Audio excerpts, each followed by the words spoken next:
How many have heard of Alzheimer's disease?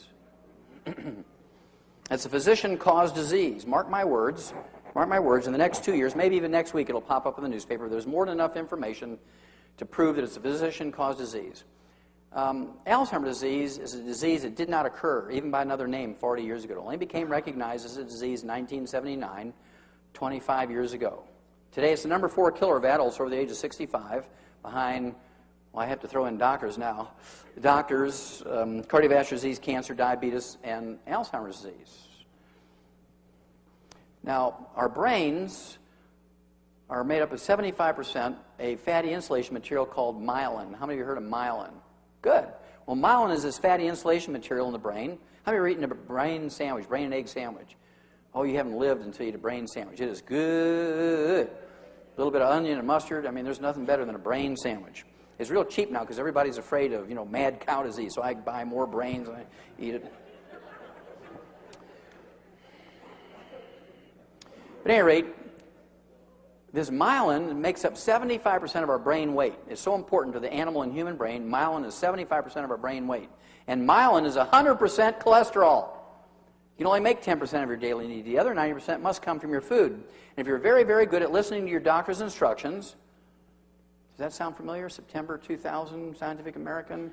If you listen to your doctor and you give up eggs and eat egg beaters, if you give up butter and eat margarine, if you rip the chicken skin off your chicken before you eat it, you eat tofu instead of red meat, the odds are you're going to get what? Alzheimer's disease.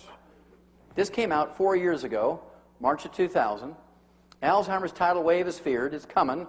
They said within the next 25 years, 14 million Americans are going to die of Alzheimer's disease. Today, 25 years backwards, only 250,000 died of it. And 25 years backwards from that, nobody died from Alzheimer's disease. Now, why would you go from 0 to 250,000 to 14 million? Well, that's because the baby boomers are coming along, and they listened to the doctors. They believed in technology, and they believed in doctors, and they believed if they followed the doctor's advice, they could be healthier and live to be 100. And so now baby boomers are the ones that get a higher rate and higher percentage of Alzheimer's disease than our older relatives who could care less. Okay? Remember Ralph Charles still flying airplanes at 100? Harold Stilson still hitting in golf hole-in-one at 101? Mazumi Dusti, 161? Still babysitting and singing lullabies and maybe cooking and sewing?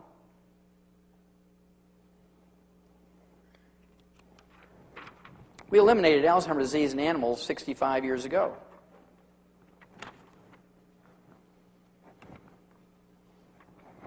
This is a human study that came out in July of 1992. Vitamin E can ease memory loss in Alzheimer's patients. This was a study by the University of California, San Diego Medical School and the Salk Institute, infamous for the Salk polio vaccine.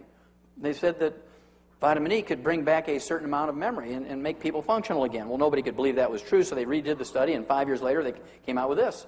Vitamin E might slow Alzheimer's disease. High doses of common vitamin E can slow the devastating decline for some Alzheimer's patients, significantly delaying the need for nursing home care.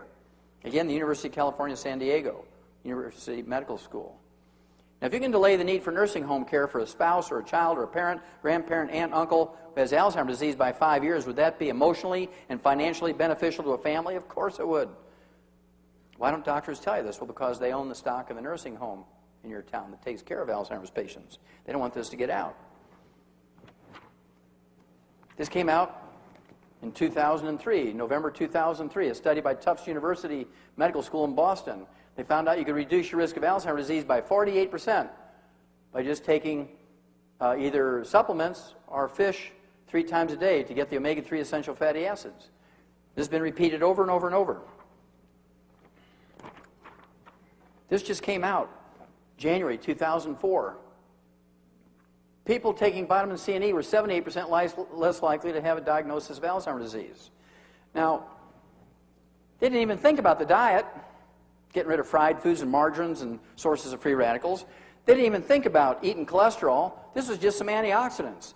And so we know from animal studies and these sort of early studies in human beings that if you eat enough cholesterol, not fried, not cooked in margarine, but poached and soft-boiled and hard-boiled and soft scrambled in butter and meat medium rare and so forth, which we'll talk about in a minute, and take in antioxidants, the odds of you getting Alzheimer's disease are reduced to almost 0.